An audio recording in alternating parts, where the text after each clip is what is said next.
dans le prochain épisode de Demain nous appartient. Tandis que Charlie trahit les Moreno, Tristan est de retour à 7. Camille est quant à elle piégée par Étienne. Attention, les paragraphes qui suivent contiennent des spoilers sur l'épisode de Demain nous appartient demain soir sur TF1.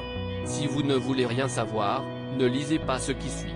Vendredi 22 avril dans Demain nous appartient. Charlie trahit les Moreno. Anthony et Ophélie retiennent les Moreno en otage. Malgré les antibiotiques que Christelle lui a donnés, Anthony est toujours fiévreux. Quand Sylvain demande ce qu'ils veulent, Ophélie réclame 2 millions d'euros, soit l'équivalent de la somme qu'ils auraient dû récupérer au Spoon. Le couple comprend alors rapidement que Charlie a révélé des détails sur leur nouvelle fortune lors de ses visites à Anthony au parloir. Ophélie exige donc que Sylvain appelle sa banque pour effectuer un virement, mais ce dernier rétorque que c'est impossible vu le montant. Seulement, Ophélie s'en moque et lui ordonne de tout mettre en œuvre pour les convaincre, sans quoi il devra faire ses adieux à Christelle. Les sachant capables du pire, Charlie le pousse à le faire tout en lui rappelant que c'est grâce à leurs lingots d'or qu'ils ont fait fortune. Furieux, Sylvain s'en prend à Charlie pour avoir parlé de tout cela aux deux fugitifs. Comme Ophélie pointe son arme sur lui pour qu'il se calme, Charlie lance au Messie qu'elle est de leur côté puis les supplie de ne faire aucun mal à Sylvain et Christelle. Pour sa part, Christelle est abasourdie de voir que Charlie est retombé sous la coupe d'Anthony. Cette dernière lance alors qu'elle ne peut pas comprendre.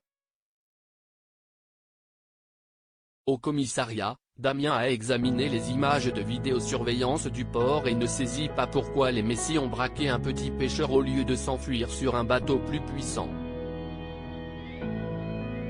Les policiers comprennent donc que les Messies ont voulu brouiller les pistes pour les envoyer dans une mauvaise direction. Sans attendre, le commandant Constant convoque une nouvelle fois le pêcheur. Face au risque encouru, ce dernier reconnaît qu'il n'a jamais déposé les Messies en Espagne. Certains qu'ils ont une raison précise de rester à 7, Martin suppose qu'ils souhaitent récupérer le lingot qu'ils ont perdu lors de leur première cavale. De son côté, Christelle appelle sa banque qui refuse d'effectuer un tel virement sans qu'elle ne passe par l'agence. Hors d'elle, Ophélie commence à tout casser dans la maison.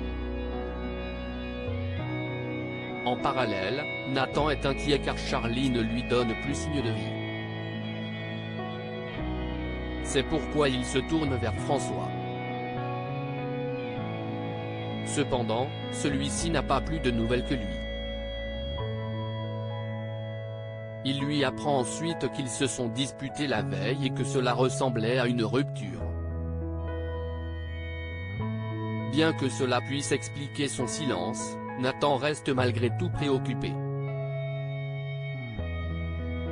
Pendant ce temps, Ophélie, revêtue d'une perruque, accompagne Christelle à la banque où elle se fait passer pour sa nièce. La nuit tombée, Charlie est aux petits soins d'Anthony. Après lui avoir promis qu'elle était de son côté, la jeune femme nettoie sa blessure.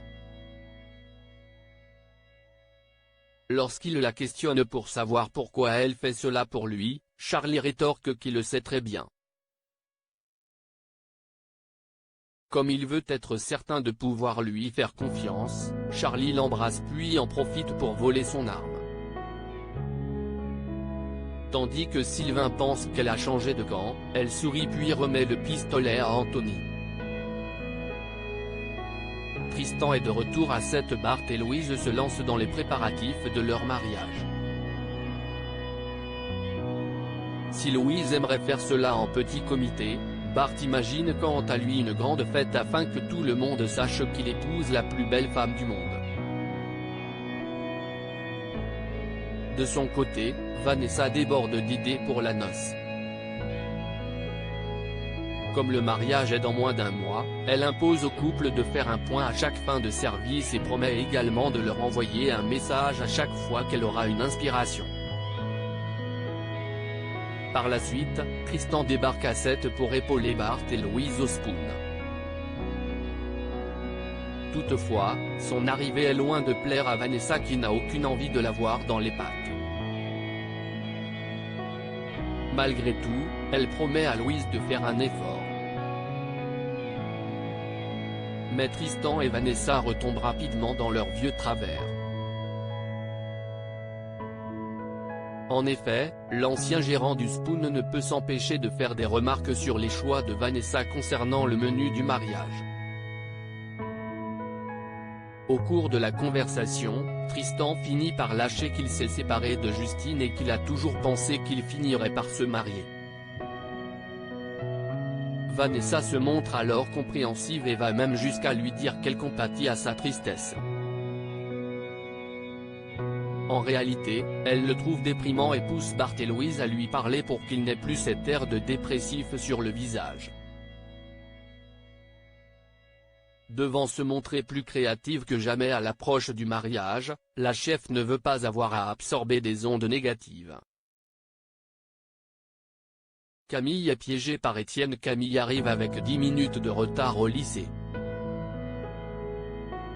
Elle tente bien de prétendre que son réveil n'a pas sonné mais Gabriel a vu qu'elle était au mall quelques minutes plus tôt dans sa story Instagram.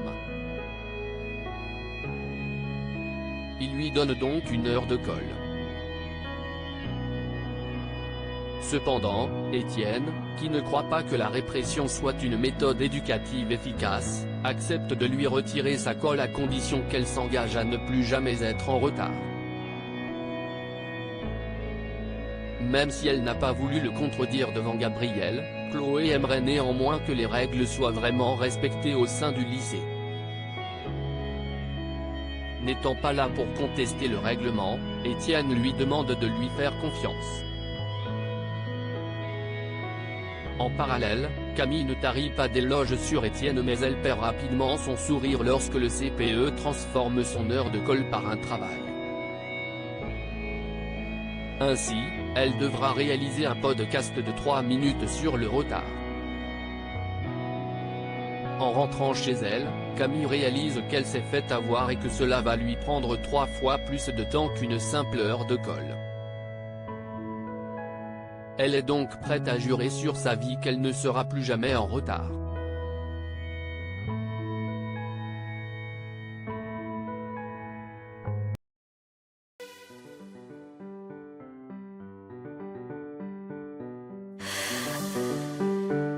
나